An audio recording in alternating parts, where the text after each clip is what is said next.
It's The Weekly Show with David J. Maloney. This week, David welcomes Bret and Kandace Saberhagen with music by Gianni.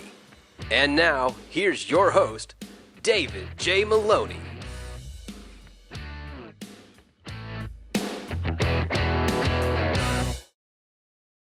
Welcome to everyone at home, and I would normally say our studio audience, to The Weekly Show. I am your host, David J. Maloney. The reason why I say normally is because, like so many other talk shows, we are shooting from home due to coronavirus concerns. Now, one thing I have that's different than most other talk shows is I have my own in-house musical talent, my son, Gianni.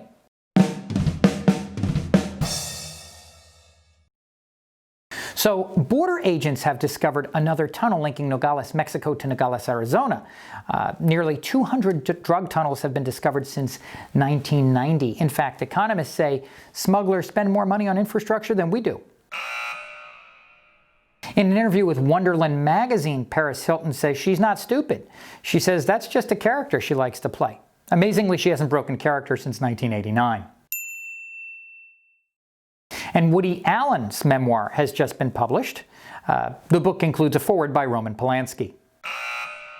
On this day in 1852, the first Roget's Thesaurus was published, or issued, disseminated, distributed, circulated. And 50 years ago this month, the soundtrack for the concert movie Woodstock, the town where I grew up in, was released. Believe it or not, the couple on the front cover of the album are still together. And 5 decades later, they're also still having flashbacks. And according to a new study, Big Macs are as addictive as heroin. But obviously, heroin is much better for your health. Oh, and a happy birthday to rapper Q-Tip, who just turned 50. Obviously, Q-Tip is a stage name. His real name is Cotton Swab. And according to Daily Mirror, Yoko Ono will never sing again. The good news is, oh wait, that was the good news.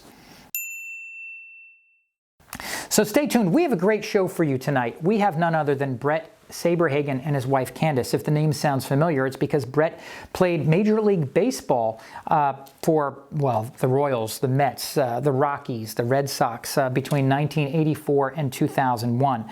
He is a 3-time All-Star, a 2-time Cy Young winner, a Golden Glove winner, and in 1989 he led the majors with both wins and ERA. He also threw a memorable no-hitter in 1991. Joining him will be his wife Kandace, and together they formed a charity called SabesWings, which we're going to learn about, and also they're working on a new project called the DNAdiet that you're going to find really interesting. So stay tuned. We'll be right back. G?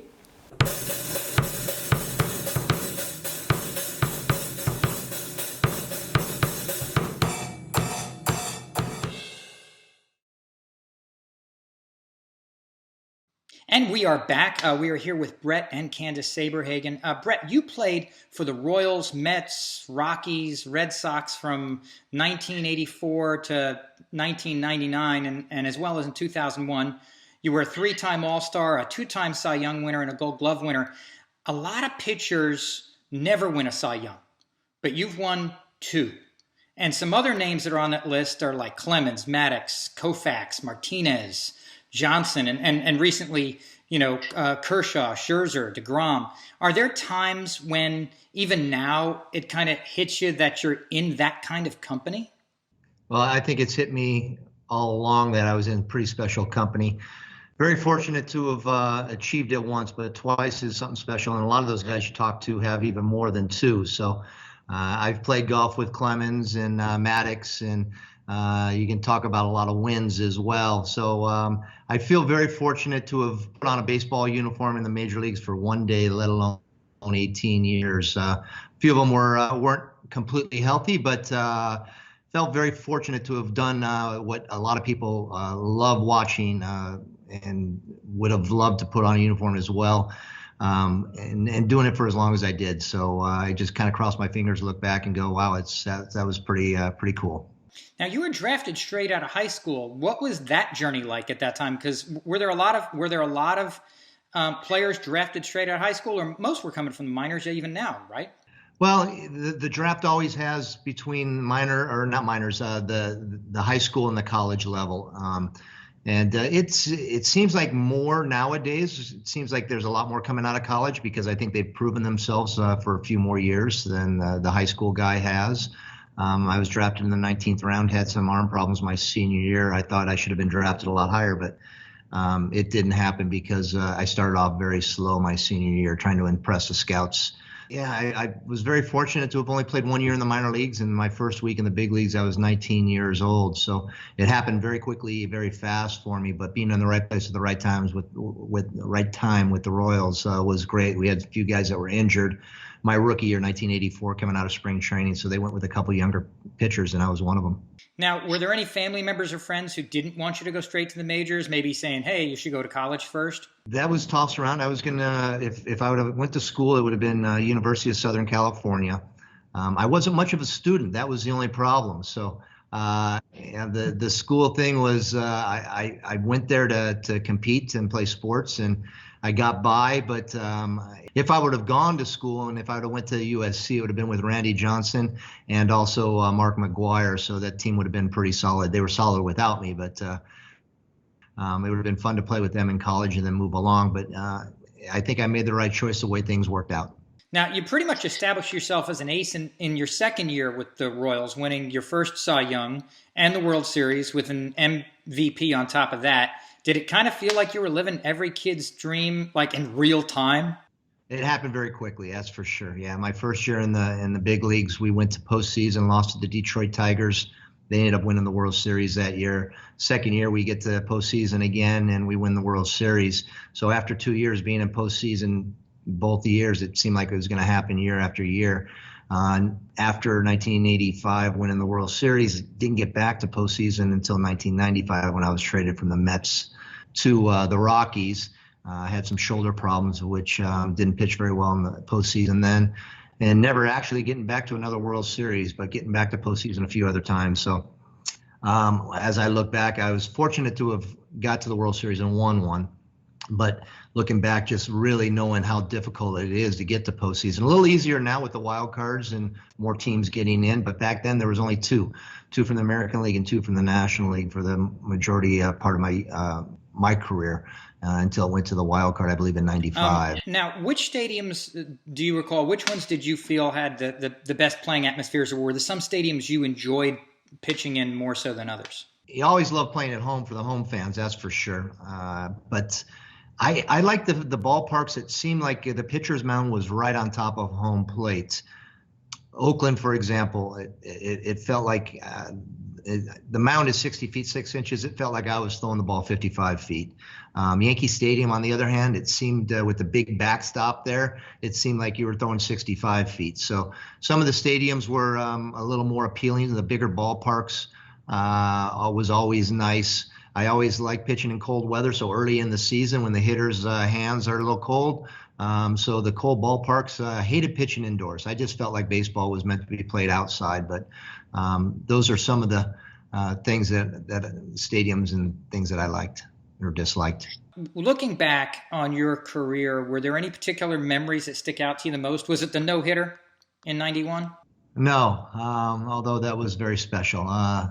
The only one that sticks out way above anything else is Game 7, the World Series 1985. I was probably the most nervous I've ever been prior to a game, and I did an interview with Kansas City radio station today, and they brought up nervousness and so on and so forth. And I said I didn't really feel my feet touching the ground for the first 3 innings. I was so adrenaline going, and finally after about getting through the second inning, on the third inning, I was actually able to kind of catch my breath and take a deep breath while I was out there. Fortunately, things went well. A lot of balls put in play the first couple innings, and no damage was done. But that was probably the most nervous I've ever been before a game, and that was the one game I always will look back on as one of my favorite moments in baseball.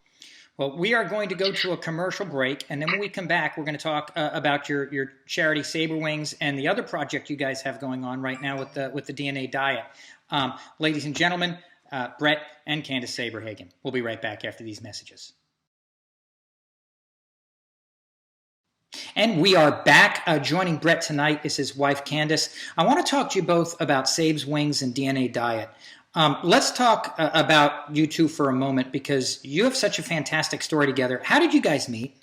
You want to start this one? We met at a charity event in Chicago a few years ago, and we actually didn't meet at the charity event. We met the next day, and one of our good friends was flying us home, and so we flew together in his plane, and we were waiting for him. He was delayed or tardy or sleeping in. We were ready to go, and I introduced myself to him, and I just wrote this the other day. I don't think I've ever been nervous. I've worked with professional athletes my whole life. I didn't quite know who Bret was at the beginning. I was predominantly football, and we started talking, and so I know my nerves were more associated with the attraction that I had to him and less with who he may have been. And I had to Google who he was when we dropped him off in Kansas City just to figure it out. But yeah, good mutual friends, and we hit it off on the plane, or actually even before the plane. And on the plane ride, I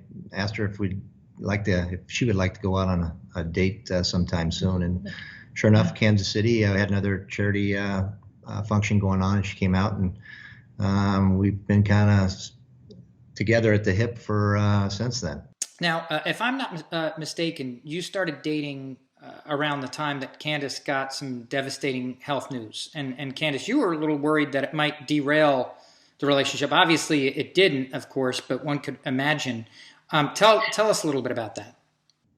I'm a multiple breast cancer survivor, and I had actually received clearance during the first few months that we were dating. I was in remission.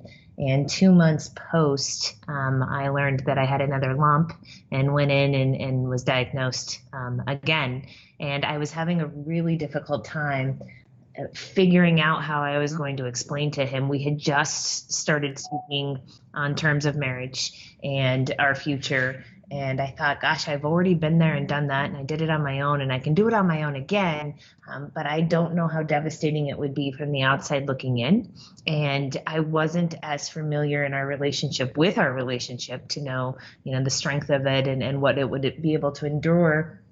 And at the end of the day, I just had to trust.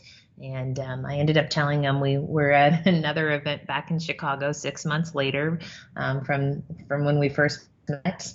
And I think, did you know? Had a pretty good idea. She beats around the bush every once in a while, but and it wasn't a deterrent whatsoever. As you can see, we're still having a great time together. But I've never. My mom had cancer. I saw her go through it.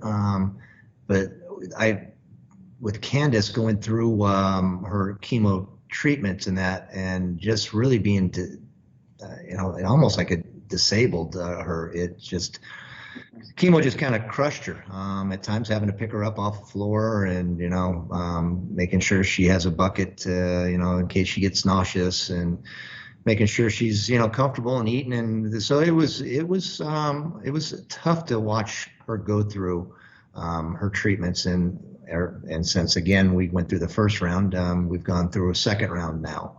So we're in the process of figuring things out with the second round of chemo that she finished up about a month ago. And so it's been tough for her. And she doesn't want to be a burden, but she's never a burden on me. In light of all you've experienced together, you guys created your charity, SabesWings. What is it, and what brought you to developing it? SabesWings is a nonprofit that's developed solely for the elimination of medical financial toxicity. And medical financial toxicity means individuals who have insurance or don't have insurance still have out-of-pocket bills or expenses to cover. And unfortunately, some treatments or therapies, like what I just went through, are not covered by insurance. And we had the means to be able to cover it at a hefty price tag, in my opinion. But there are several people out there who are not afforded the same opportunity because they can't. It's based on necessity, and they can't afford that. And so what we wanted to do, there's so much money there's billions of dollars going into research every single year. And I won't go on my diatribe because I think after billions of dollars, we're a smart enough race to have some type of cure. And yet we don't. And I won't go down that rabbit hole. But what I can do is bring a solution to the problem for others. And so what we've developed and built together is called SabesWings. And Bret's nickname is Sabes. I'm not actually a big fan of nicknames, but I liked this name for what we're developing because really he was my wings during most of my battle. And now we can be wings to other individuals. So it's helping individuals who can't cover all of their costs. And if you have to choose between paying your medical bills or paying your mortgage, we don't think and believe that a person should be put in that situation. And it happens more times than not with cancer. In fact, almost 50% of individuals who endure cancer treatments for a prolonged period of time declare bankruptcy. We had on the show a couple of weeks ago a restaurant that is a pay-as-you-wish restaurant, and people can come in and they eat, and it helps people who are homeless, but a lot of older people who just simply don't have the money. And in speaking with the owners of the restaurant, they told me that one of the reasons why they do it is because they're in an area with an older generation of people, and a lot of people have to choose between medicine and food. And it's crazy. It's something that unless you live it, you don't know that other people are living it. Yeah, and it was easy. I've had a foundation for a long time. It's kind of gone stagnant for a little bit. The Bret Saberhagen Make a Difference Foundation, and it was geared towards youth and dealing with all kinds of different youth organizations and maybe some individuals. For example, we sent an inner city baseball team in Chicago to a White Sox game. There were 60 of them, and paid for the transportation and getting them their food while they're at the game and the tickets. And so we've done with autism and for children and juvenile diabetes and a bunch of other things. So Kandace and I were talking about possibly getting something going again for cancer patients, and she created the name and thought it was great, and that's where we're at right now. So we've got a website up, which is awesome. It's where it's slowly but surely coming in to play.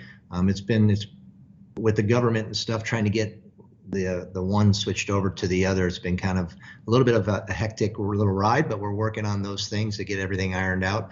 And so SabesWings. Going right through COVID, we're pushing through. We're trying to get up around.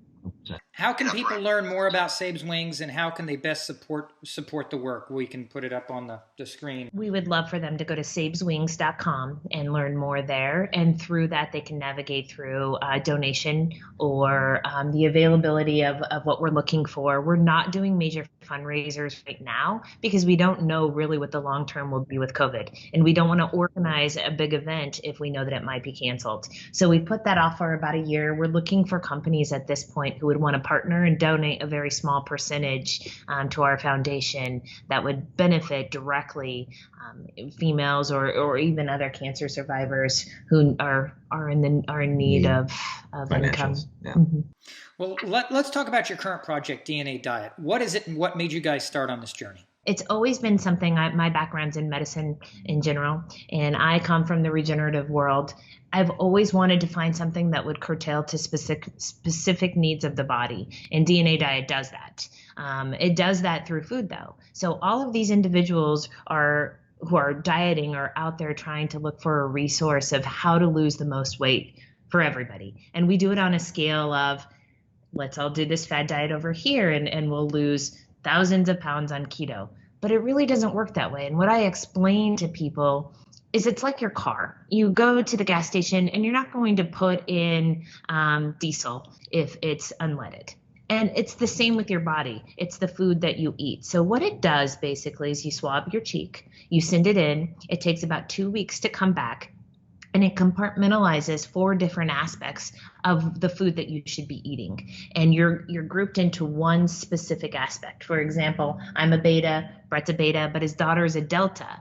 And so for both of us, we do about mid-range fad diet, high protein, low carb. But his daughter, on the other hand, is high carb, low protein, and she's managed to lose a significant amount of weight since doing the DNA diet. And it's really not about the weight loss aspect of it. It's more about the life change aspect of it. Everybody says, I'm going to start this, I'm going to do this differently. But if you're not using the right foods to fuel your system, you're not giving your body the best outcomes possible. And that's really what we've kind of jumped on board with and believe in the process. And after seeing our daughter go through a tremendous transformation, there's a lot of science that backs it, and we believe in the product. So from what I understand, it's just as simple as a swab in the cheek. You send it in, and then it basically tells you what either carbs, proteins, or what have you, your body metabolizes best, correct? That is correct. That is absolutely correct. It usually generates about 800 different types of foods that you can eat. And then there's recipes that go along with it too. There's an expansive website that they've built around this, but more importantly, they bring in the support system that you need. They're incorporating a different workout regimen for each of the patrons. It's very simple.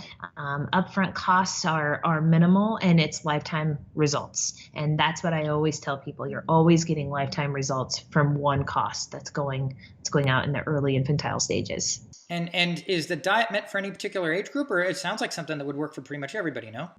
Everybody, yeah. It doesn't matter young, old. It's a whole body change. You're feeling better. Yeah, a little more energy. Yeah, it's just all around good stuff. And through this COVID thing, we've been cooking and doing a whole lot of stuff. I haven't lost because of all the eating we have been doing at home. I haven't lost a lot of weight, but haven't gained a lot of weight. So that's good. But my daughter, I don't know how she's killed it. There's no way of knowing the effects of your DNA on your diet without this kind of test. No, absolutely not. The answer's in your genes. It's a genetic test that needs to be done. It populates everything that would be the best benefit to that specific body. And it really makes sense. It should have been how we've done things all along. I think people go for convenience. Yeah, exactly. Huge waste of time. I mean, the yo-yo diets in general are just they're outdated. Well, I mean, if they can take a swab and they can do all these other things with DNA, this makes perfect sense. So if someone's interested in getting on the DNA diet, how would they go about doing that? We can throw that up here somewhere too. Sure. They want to go to DNAdietforyou.com, DNAdietforyou.com. And if they mention your name, they have a percentage off as well. So if they mention Maloney, there's a 25% off discount for them as well. Oh, wow. I didn't know you guys were doing that, but our viewers will like that. I appreciate you guys being here so much. It's just, during these times, it's kind of weird because I prefer having guests physically on the show, but this is the way everyone's doing these shows now. And so it looks like it's going to be this way for a good long time. So we're having to get used to it. We really appreciate you having us and getting the word out on a few things. It's a pleasure. Yeah. Thank you very much. Thanks, guys. Ladies and gentlemen, Bret and Kandace Saberhagen.